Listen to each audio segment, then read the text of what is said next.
All right, hey, we're gonna hit chapter 14 and just talk about the breakdown of sectional balance that's going to lead to the American Civil War. Uh, so we'll go from there. Good times. All right.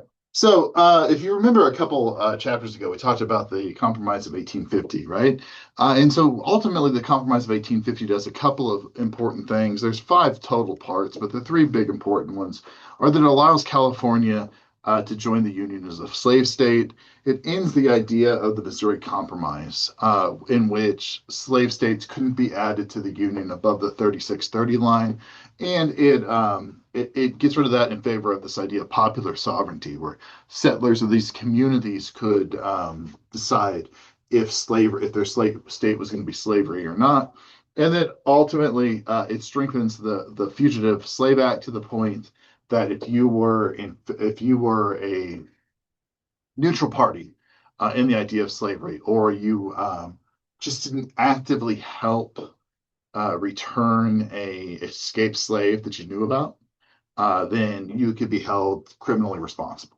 And so it kind of gets people off of the fence on this idea of slavery and abolition.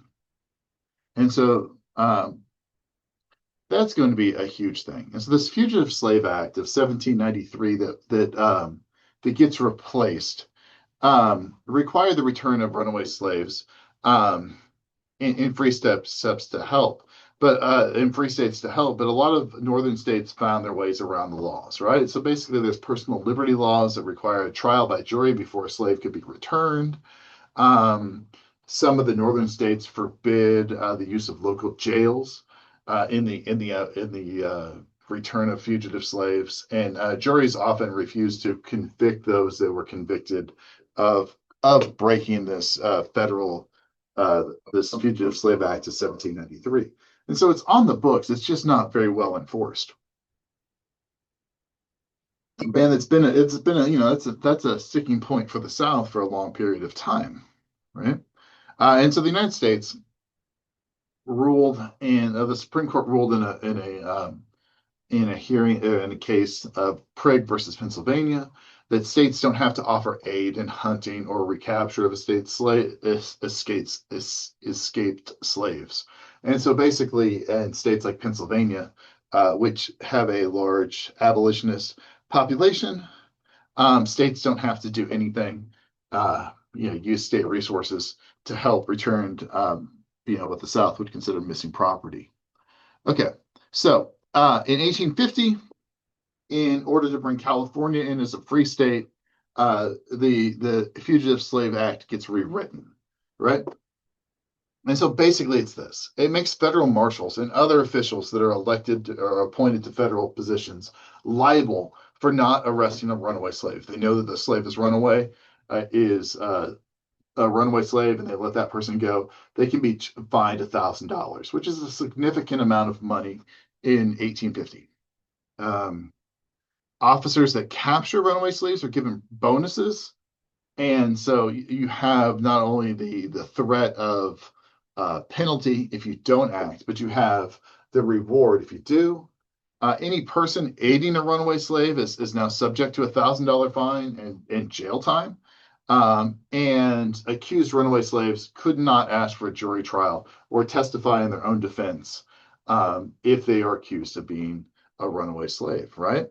And that's problematic for the North. And then to go even further, we have the case of Dred Scott. And so the United States Supreme Court against Dred Scott, or I'm sorry, the United States Supreme Court in the court case Dred Scott versus Sanford is a turning point in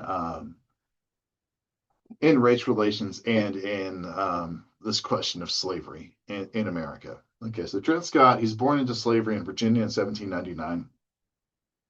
His owner moves to Alabama and then Missouri. At some point in 1832, he's purchased by a guy by the name of John Emerson. Emerson moves himself and Scott to Illinois and to Wisconsin. When he's up there, he meets another slave named Harriet Johnson. They're married in a civil ceremony. Harriet Robertson. Robertson's owner gives her ownership to Emerson, and Emerson moves Scott and Harriet, there they are, um, from Illinois back to Missouri, to Wisconsin. And so when Emerson moves, I'm sorry, I'm all over the place here. When Emerson moves back to Missouri, he leaves the Scots behind in Wisconsin, right? Emerson then moves to Louisiana. He marries a woman by the name of Eliza Sanford, and he sends for Dred Scott. And so Dred Scott and his wife, they join the new couple in Louisiana, and they live there. Emerson and his wife, and Scott and his wife, return back to Wisconsin. And then in 1842, they move back to St. Louis once again. In 1843, Emerson dies, and Dred Scott uh, becomes the property of Emerson's wife, Sanford. And Scott tries to buy his freedom and his wife's freedom, but he's refused. And so, in 1846, Dred Scott files a lawsuit in Missouri based on two laws in the state. Number one, any person, regardless of skin color, can sue for wrongful enslavement. And number two, any person taken to a free territory automatically becomes free and cannot be re-enslaved uh, upon return to a slave state. And so Dred Scott sues Sanford on these two laws in Missouri. Again, it's a state case. Neither Dred Scott nor his wife could read, and they also don't have the money to pursue this. But there's local churches in Missouri that have been shopping around for these ideas to push to bring about a court case of slavery before the Supreme Court. He's also helped by the Blow family, who was originally Dred Scott's original owner. Okay, the Scotts had lived in Wisconsin and Illinois, both of which were free states, and they hoped the courts in Missouri would free them. Okay, the first trial in Missouri was a mistrial. The second one is a victory for Scott, and so he was set free. But he hangs around Missouri, and then Sanford appeals, and she wins the case, and so Scott is then enslaved again.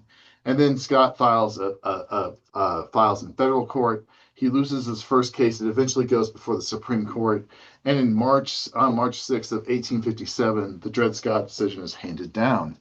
The Dred Scott decision is written by Chief Justice Roger Tanley, who was a Southerner, and he writes this opinion about this. He rules that basically he rules that all people of African descent, free or slave, were not citizens of the United States, and they have no right to sue in federal courts.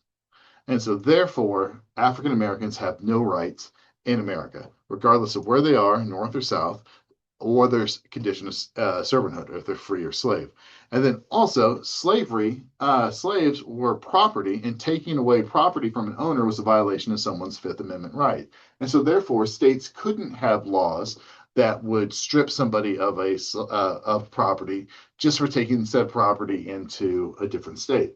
So Scott traveling from Missouri to a free state like Illinois does not automatically free him. And then furthermore, the third thing is that the Missouri Compromise was ruled illegal, and Tanley ruled that Congress has no power to make a state free or slave. And so therefore, the North and the Congress could not create any type of legislation that would prevent the spread of slavery to new territories, nor could states prevent new laws from being passed that would allow slavery to exist in places where it didn't, like, Missouri or Massachusetts or New York or whatever. And there's Tinley and Scott. Okay, eventually the Scots are actually resold to their original family and freed in May of 1857, and then shortly thereafter, Scott dies of tuberculosis. Right, he's buried. I believe he's buried in Missouri, in St. Louis, and you can go. Okay, the ruling of the Dred Scott decision angers a lot of the abolitionists who see the court as trying to prevent anything as sees the court as preventing any stop to the idea of slavery. Okay, and it helps to really form this idea of this new upstart Republican Party around the idea of abolition, right? Or at least some sort of argument to stop the spread of slavery into the American West. It also leads to organized work to stop the spread of slavery into new areas such as Kansas through the ideas of popular sovereignty. right? In 1854, Congress passed something called the Kansas-Nebraska Act that would allow both the Kansas Territory and the Nebraska Territory to to settle the slavery issue based on the idea of popular sovereignty. Um, you know that, right? So originally, Kansas was created as a buffer zone between Mexico and the United States, and it was filled with Native Americans. It was one of the first places that that transported um, the displaced Native Americans from the Indian Removal Act were placed. As the railroads are constructed and more people begin to move to the west, and we begin to annex Texas and we gather the American Southwest, all of a sudden Kansas is in the middle and it becomes a prime location for people to settle. Same with Nebraska. Okay. Kansas sets above that 36-30 line, and the repeal of the Missouri Compromise gives us this idea of popular sovereignty. And it's kind of thought of, at least by Southerners, that Kansas might be a place where slavery could go and prosper. It's kind of agreed that Nebraska is probably too far north, and so you would have the addition of Kansas possibly as a slave state and Nebraska as a free state. All right. There's lots of tension about this, and Kansas really becomes this battleground for this idea of popular sovereignty, right? Um, you have a lot of Southerners that basically encourage people from Missouri to move to Kansas with their slaves to create some sort of a slave population. You have a push from New England to repopulate Kansas with abolitionists or people that want to end slavery. You actually even have a representative from South Carolina beat a representative from Maryland or I'm from Massachusetts with a cane because of the arguments over slavery and the perceived insult to a family member. Okay, and so once we get a bunch of people, and we're gonna a bunch of once we get a bunch of pro-slavery people and anti-slavery people in Kansas, we begin to almost have immediate problems, right? Violence is going to break out between the two sides. Beginning in the city of Lawrence, there's a boundary dispute um, along the Wakarusa River, and a pro-slavery police force shows up to arrest the mayor of Lawrence and the newspapers, and eventually everybody goes home. Lawrence was raided by this group. Nobody was hurt or killed, and John Brown had relocated to Kansas from Massachusetts to be with his sons. He was on his way to Lawrence to help the Free Staters, and by the time he got there, everything was taken care of. And so Brown decides that he's going to take matters in his own hands, and he goes to Pottawatomie Creek, which was a slave settlement, and he kills 5 men that are pro-slavery, right? Um, the pro-slavery forces try to catch Brown and his sons in Kansas. Fighting breaks out. There's bloodshed for about a year and a half between the pro-slavery sides, the anti-slavery sides. There's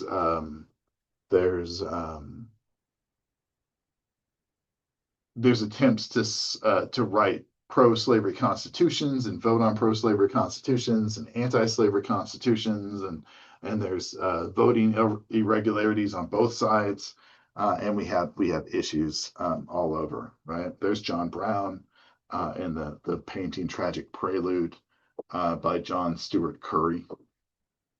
Okay.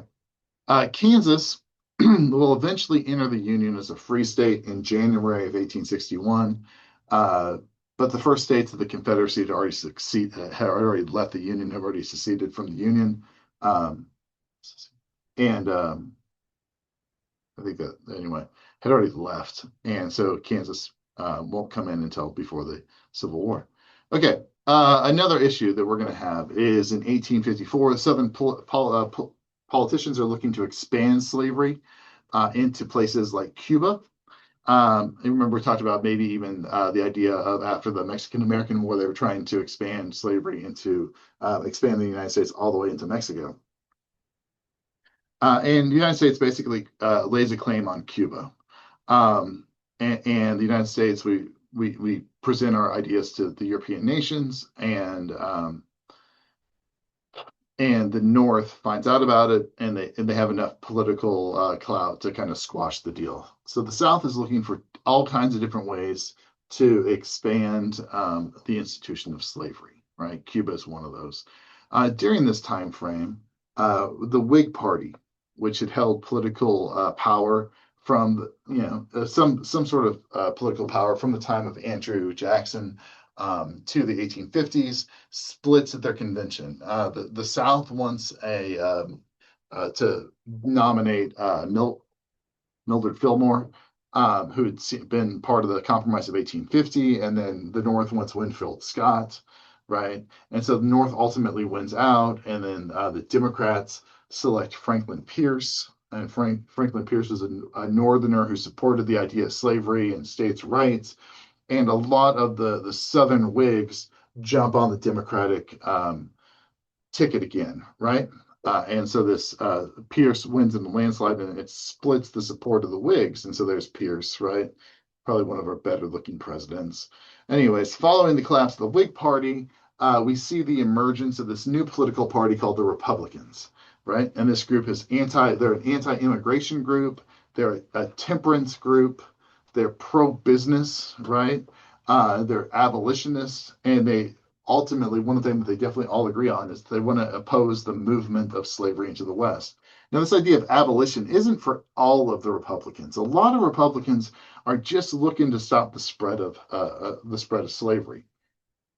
And some of the acts that you're going to see the Republican party push through are going to be things like the Homestead Act that are going to give land to settlers in the West, the railroad and steamboat construction projects that are going to look to add to the infrastructure,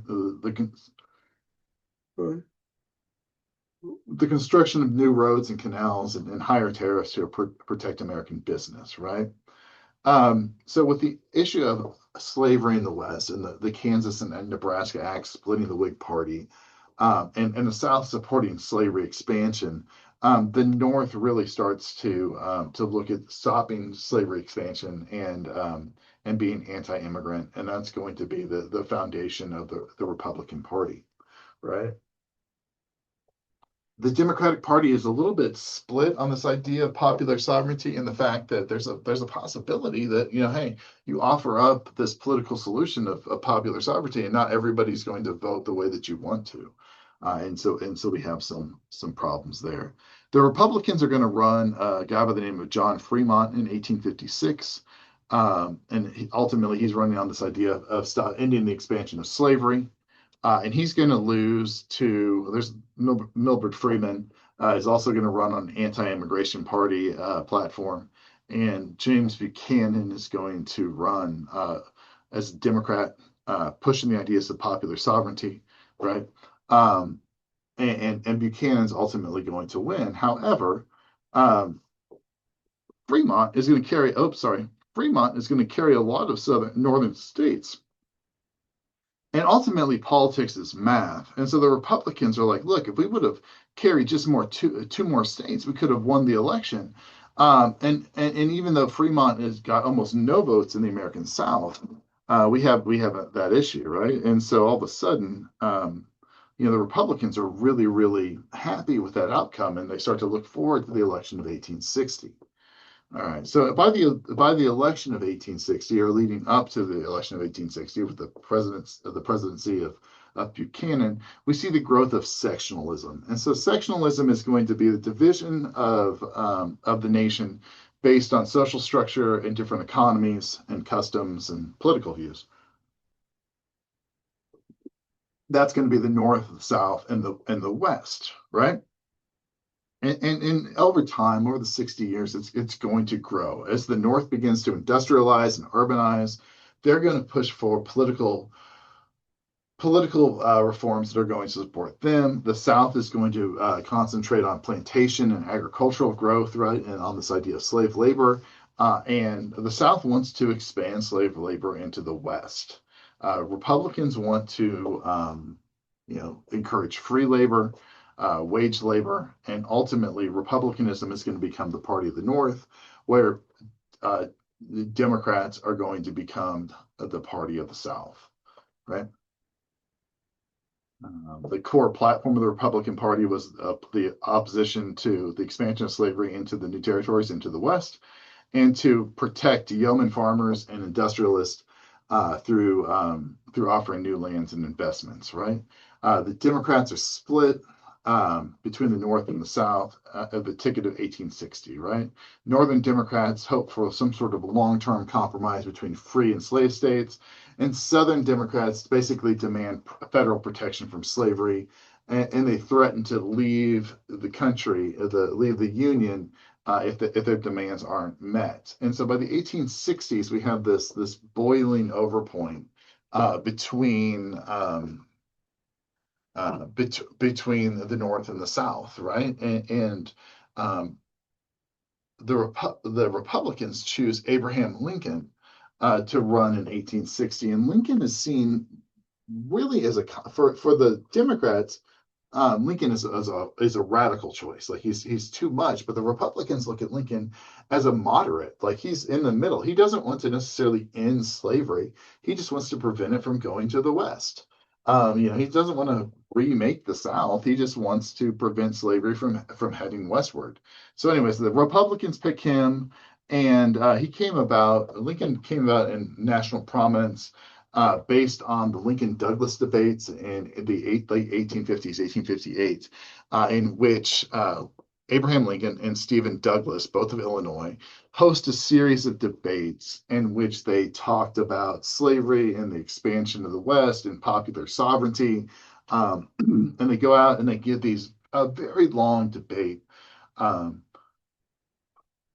long debates, public debates that people witness, and they're both basically kind of campaigning for the Senate, but in reality they're not because in the 1850s you don't directly elect senators, your state house does, and so they're basically just talking about the the political platforms of their political parties, the platforms of their political parties. There's Lincoln and Douglas, right? We have that. And so these two gentlemen kind of do show that division between the Democratic Party and the North and the South. We have a string of economic panics that happen right before 1860 that kind of get overlooked.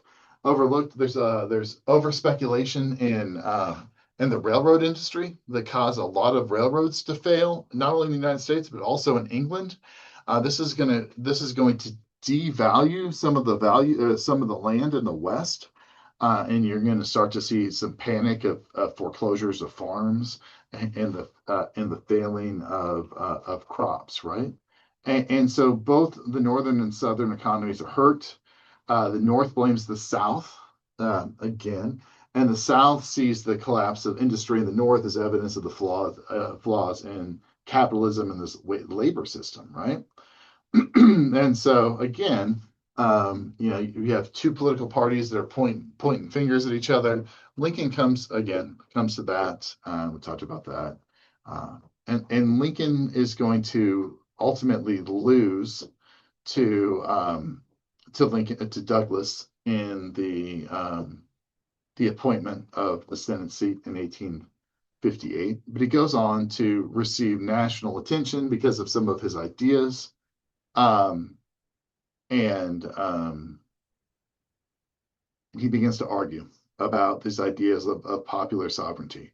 And Lincoln is against the ideas of popular sovereignty because basically it's this: like if we allow popular sovereignty to be selected by people, you don't know how people are going to vote, and it's not going to guarantee that slavery is not going to spread to the West.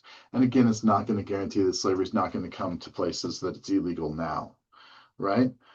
He argues that the United States policy has always been against legislating against slavery. We go all the way back to the Northwest Ordinance in the Articles of Confederation, in which slavery was forbidden in the Midwest. All right. and that the ideas of popular sovereignty and the Dred Scott decision were departures from the politics of the past, right? We have Lincoln's famous debate uh, comment that a house can't exist as half free and half slave. And he's against the expansion of slavery, but he's not in favor of emancipation, and he's definitely not in favor of social equality. Like you go back and look at Lincoln, and he has some very misguided racial views when it comes to freed African Americans. Right? If Lincoln isn't assassinated in 1865, do some of those views change? You know, that's a question that gets lost in history. And so we have that. All right. In October of 1859, John Brown from Kansas, the leading Kansas fame, is going to lead a group of men, 22 men, on a raid of a federal garrison in Harper's Ferry, Virginia, right? And the plan was to gather arms and start a slave uprising. And it doesn't occur. John Brown and his people never actually leave the armory, and it's put down rather quickly by the United States Army, led by Robert E. Lee and Jeb Stuart, who are going to go on to fame in the Confederacy. Right? Brown is hung for treason for trying to incite a riot. Excuse me, and he becomes kind of this martyr for the abolitionist anti-slavery movement, right? People like Henry David Thoreau and Ralph Waldo Emerson write pamphlets about Brown and how wonderful he is, and he's a martyr for the system. The people of the South see John Brown as a terrorist, a domestic terrorist, and exactly why you can't trust the North, right? There's Brown on his way to his execution. Okay. Lincoln's victory in the election of 1860. So ultimately, the election of 1860 is seen as the main cause of the Civil War. um, you know, why is it the main cause? Well, because it brings that idea of slavery and states' rights to the forefront. If Lincoln doesn't win the election of 1860, then I don't know if the South leaves, right? But the nation is divided on this election, and the Democratic Party in the North and the South, and the Republicans, and they get little help. Basically, the Southern Democrats nominate a guy by the name of John Breckinridge, who's going to run on that pro-slavery ticket. The Northern Democrats are going to run Stephen Douglas, again from Illinois, that's going to argue for things like popular sovereignty, right? And so the split Democratic ticket is going to hurt the Democrats at the poll. There's two other candidates, or there's John Bell that runs on a constitutional ticket that wants to just avoid the issue altogether. And so you have that. And so Lincoln runs as a Republican. Lincoln's platform is basically just to stop slavery in the West, to support tariffs, to push this idea of Western settlement of the Homestead Act. He wants to create a transcontinental railroad. And all of those ideas are not favored by the South, right? And in the North, the North kind of focuses on Lincoln's background as being born into poverty in Kentucky and kind of being a self-made man, right? And the goal is to emphasize the superior power of free labor, where anybody can become a king in America, right? Um, Ultimately, Lincoln wins less than 40% of the popular vote, but he does win the Electoral College, right? He doesn't win a Southern state. In fact, he's only on ballots in the upper South, right? Like 10, I think 10 of the 11 states that leave the Union, Lincoln's not even on the ballot, right? And so Lincoln's only on a ballot in Virginia, and he doesn't win, wins a very small percentage there. Breckinridge doesn't win any electoral votes outside of the South.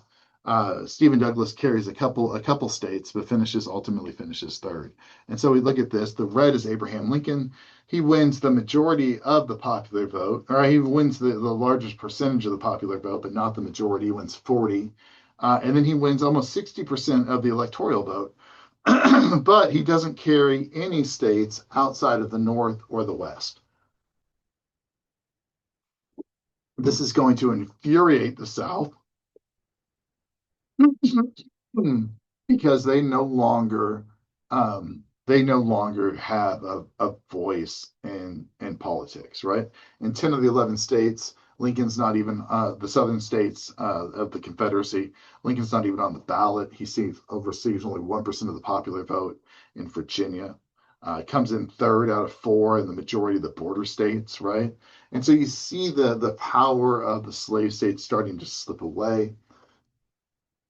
And Lincoln's win to the South shows that they no longer have that power, and that the future of slavery is no longer going to be is an issue of compromise, but it's a dying institution. And so we get into those ideas of, if your federal government doesn't act in the best interest of a state, or what the perceived best interest of a state, does the state have the right to leave the federal government? Do they have the right to disunion? Can they leave the union? You go back to Andrew Jackson and the nullification crisis with South Carolina. You go back even further to the tariffs of John Adams. Um, oh, excuse me, John Adams, and you have the Kentucky and Virginia resolutions, right? The Jefferson rights. And so again, those are the ideas that kind of plant these seeds that states can leave the union. And so South Carolina on December 20th decides they've had enough, and they leave. They formally leave the union. They're followed by Mississippi, Florida, Alabama, Georgia, Louisiana, and Texas in short order. And all of this takes place before Lincoln is inaugurated in office. Lincoln doesn't get inaugurated until March of 1861, right?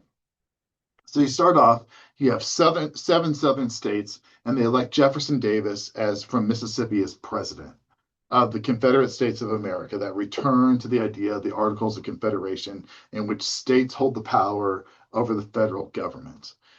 They name Montgomery, Alabama, the capital of the Confederacy, and they begin to raise an army to defend themselves. Uh, Buchanan doesn't do anything to prevent the states from leaving, but he argues that they don't have the right to do so. Excuse me. He tries to bring the southern states back by promising this idea of a constitutional amendment to protect slavery, and we don't do that. And Congress tries to make different compromises. We try to extend the idea of extending the Missouri Compromise line all the way to the Pacific Ocean, and we're just unable to push through compromises because the Republicans are against all these ideas. On February 4th, we try to hold a peace conference in which we get the different states together, but all of the deep southern states like Arkansas and Mississippi um, don't show up.